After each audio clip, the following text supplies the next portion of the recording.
This is WJBF News Channel 6 at 5. Good evening, everyone. Thanks so much for joining us. I'm Jenny Montgomery. Brad is off tonight. Coverage you can count on starts in South Carolina, where a state of emergency to fight the pandemic will last another 2 weeks. Governor Henry McMaster, who was diagnosed with COVID-19 last week, has issued nearly 20 orders to extend the state of emergency. The latest one will stretch into the new year. Some state lawmakers want to curb the governor's power to issue the orders. Senators have proposed a handful of bills for the upcoming January session that would let the legislature have final say over the state of emergency. As we near the end of the year, COVID-19 is one of the top leading causes of death in the state. Today, DHEC is reporting more than 4,700 confirmed deaths.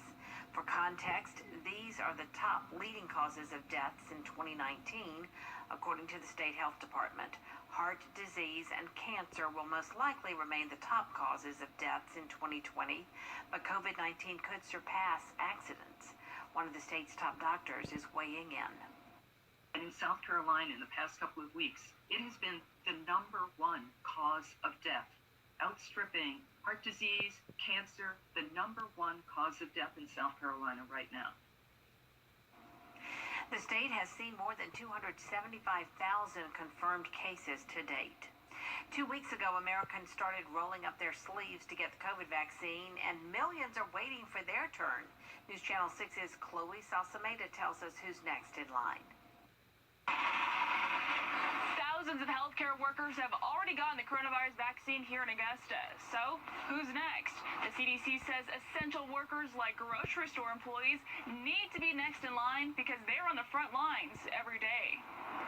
While many people began working from home this year, millions continue to go into work each day. They are considered essential workers and include first responders, teachers, postal service workers, and grocery store employees. Each day they go into work, they're at a higher risk of getting infected with COVID-19 because they're exposed to so many people. So was there ever a time that you were concerned about your own health? I'm concerned about it constantly. That high exposure is why a CDC advisory panel recommends they and people ages 75 and older receive the vaccine next. The next phase can't come soon enough for Aaron Sullivan, who works as an optician at a major grocery store chain in Augusta. I haven't been able to see my parents because I am an essential worker. There's no way I can take 2 weeks off to quarantine and then go see my parents. Sullivan says her workplace has done a good job of protecting their employees, but customers pose challenges every day. We still have, I don't know how many people come in a day that we have to either give a mask or be like, hey, pull your mask up. Not included in the next vaccination phase are people in the food service industry, like Casey Corbin, who's a server at restaurants in Augusta and North Augusta.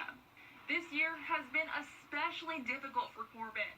Not only have her paychecks taken a hit with less people dining out, but she's been diagnosed with COVID twice and is now eager to get the vaccine. I definitely feel like I need some kind of protection, and if it's going to be available to me, I'm going to take it. Essential workers may not have to wait much longer to get their shots. Their turn could be just weeks away. If everyone is very effective at getting their healthcare providers vaccinated, which appears to be happening, then we could be moving into phase 1B in January. Chloe Salsameda, WJBF News Channel 6.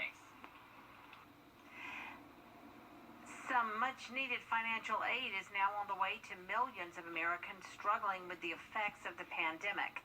President Trump has signed into law a $900 billion pandemic relief package, days after he first said he wouldn't sign the bipartisan deal.